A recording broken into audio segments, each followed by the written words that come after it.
question I get a lot is, what is the healthiest way to eat? And I have to ask a question right back that involves actually multiple questions. Well, what is your goal? How old are you? What's your background? All of those things come into play. Many would know me as a keto coach, but that's not the only nutritional approach that I use. And here's why. I've trained athletes, and if a cyclist came to me and says, I'm going to get ready for the Tour de France, what should my macros be? I would not right away advise to do a full ketogenic approach. Why? Because his goal, his requirement, is going to need those carbohydrates at certain intervals of that ride to fuel him forward. Because it's using a certain pathway in the body that requires a lot of glycogen.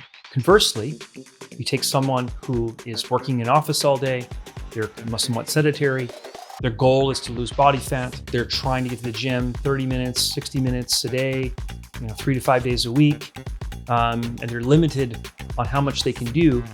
I would recommend, and they also don't have a problem digesting fats, they don't have a history of gallbladder issues, all these other things. I would recommend looking into the ketogenic approach and being very well educated on that, because it simply teaches the body how to use body fat for fuel, and it also requires less maintenance. It also helps with hunger, so there's less snacking and less possibility of going off the rails, so to speak.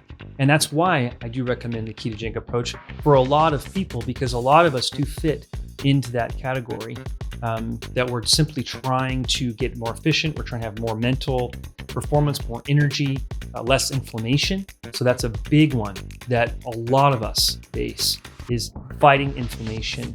And the ketogenic approach has been shown time and time again to do that, because carbohydrates, to burn the carbohydrates, it ends up in having a little bit of inflammation. Some people can regulate that inflammation. They can take it in stride because of their genetics, because of their background, because of their training history. So all of these things, again, have to come into play. When someone asks me that question, I have to ask those questions back, and so should you.